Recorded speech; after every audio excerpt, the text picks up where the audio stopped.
Exponent properties, simplifying radical expressions. When thinking of simplifying radicals, there are two main concepts to remember. One is how to simplify a number under a radical, and another is how to simplify a variable under a radical. Because as problems get more challenging, they start to combine the two. And the most complicated of them can combine multiple variables within fractions and all kinds of madness. But before you get overwhelmed by those complex questions, let's start to break down the basics of the numbers and the variables. When simplifying radicals with numbers, first thing to pay attention to is the root, sometimes also called the index. That's going to be the little number that's inside the hook of your radical. Notice on these three there are no numbers there, in which case there's always an invisible 2. What that 2 tells you is we want our terms to come out in pairs. So if we take this 45 and break it down into all the things that multiply to make 45, for instance 5 times 9 is 45, and 3 times 3 is 9. Breaking something down into its pieces like this is called prime factorizations, and you'll know when you're done because all the numbers that you came up with won't be able to be broken down anymore. They're prime numbers. So we could just rewrite this number 45 as 5 times 3 times 3, since when we multiply those together it will make 45. So this is just another way to say 45. And then again, that invisible 2 says we want pairs of the same number. So in this case we have two 3's here, and they're going to be allowed to leave that radical. Notice this 5 does not have another 5 that it can pair up with, which means it would stay inside of the radical. And then this would become our final answer for this question.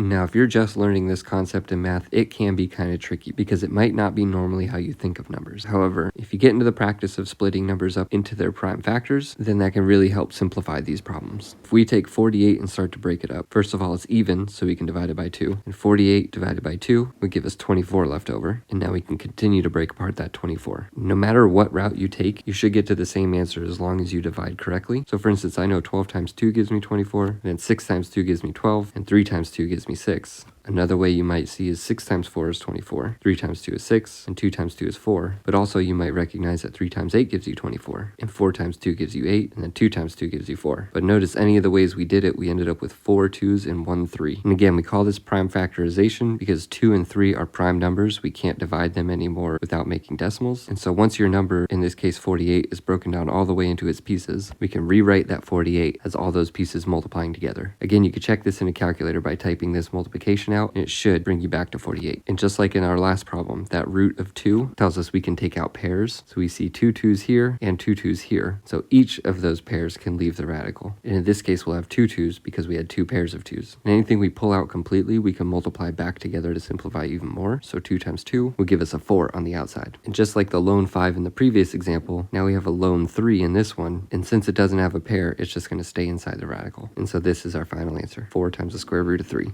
Hopefully this concept is making sense, so let's try to break this 175 apart. Any number that ends in a 5 can be divided by 5, and we're left with 35. And again, 35 ends in a 5, so we can divide that by 5, which gives us 5 times 7. Both 5 and 7 can't be broken down anymore, so those become our prime factors in this case. So we can rewrite that square root of 175 as the square root of 5 times 5 times 7. And in this case, we have a pair of 5's that can leave as a single 5 on the outside, and our lone 7 stays inside to give us 5 square root of 7 as our final answer.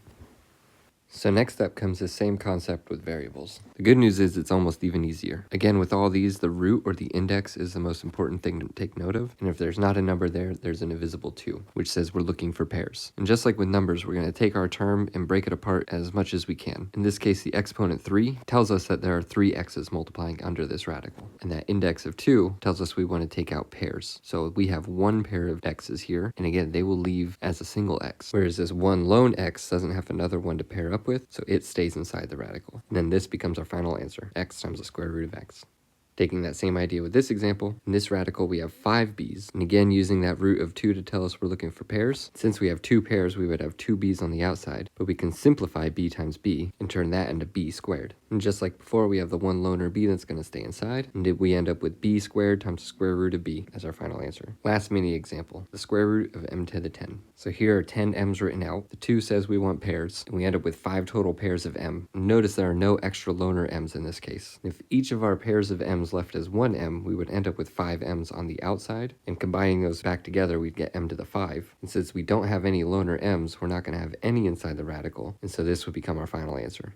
Now you may have noticed a pattern here. If I take 10 and divide it by 2, that would give me 5 as an answer. Whereas if I had 5 and divided it by 2, I would end up with 2 and 1 left over. Same case if I had 3 divided by 2, I would end up with 1 and a remainder of 1. Now with everything in math, there's multiple ways of doing things. And if you're already good at converting radical form to exponent form, and you could see that 3 over 2 is the same thing as 2 over 2 and 1 over 2, it might be easier for you to see that x to the 2 over 2 simplifies the x to the 1, where x to the 1 over 2 could be rewritten in radical form as the square root of x to the 1. If you take that same idea with b, this radical can be rewritten as b to the 5 over 2, which is like b to the 4 over 2, and 4 divided by 2 is 2, and b to the 1 over 2, which can be rewritten in radical form as the square root of b. Similarly, this radical can be rewritten as m to the 10 over 2, which simplifies straight to m over 5. So if you're good at fractions, this might be a quicker way for you to do them. But if not, you can always break it down into its pieces and simplify by taking out your pairs and leaving your singles. Both ways get you to the same answer. So now let's see two last examples that combine the idea of numbers and variables. Let's look at this one first. Again, remember those invisible 2's, which say we're looking for pairs, and break apart your numbers into its prime factors. 75 has a 5 at the end, which means we can divide it by 5, which gives us 15 left over, which can also be divided by 5, which gives us a 3, and then these become our prime factors for 75. 5 times 5 times 3. Now let's break apart our variables. Remember, if you don't see an exponent, there's an invisible 1, which means this y can't be broken apart, so it's just going to stay inside. However, that exponent of 2 tells us we have 2 z's, so we can split those apart, and now we have our whole thing broken down. 2 says we're looking for pairs, we have a pair of 5's, and we have a pair of z's. So those will both go on the outside of the radical. And multiplying those two together won't change anything, so that's as simple as the outside can get.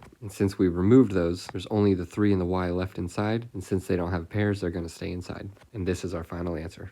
Using that same concept for this one, let's break it apart. First, break your 72 up. There's a bunch of different combos here. First one that comes to mind is 9 times 8. However, if you don't see that and it's an even number, you can always divide by 2. 9 can break up into 3 times 3, 8 can break into 2 times 4, and 4 can break into 2 times 2. We know we finished because 3's and 2's are all prime, so our 72 can be rewritten like this. Now for our variables, we have 3 x's and 3 z's, so we can split those up like so. And our root of 2 says we want pairs, so we have a pair of 3's, a pair of 2's, a pair of x's, and a pair of z's. So all of these will go on the outside of our radical as a single version of each of them. Now the 3 and the 2 that got pulled out can be simplified because 3 times 2 is 6. If we cross out all of our pairs, we're left with a 2, an x, and a z that are all alone, and so they will stay inside the radical. And this becomes our final answer. Stick around for the next video where we break apart some more complex examples using different roots instead of just the square root. And as always, please like and subscribe and share this to anyone who might need the help.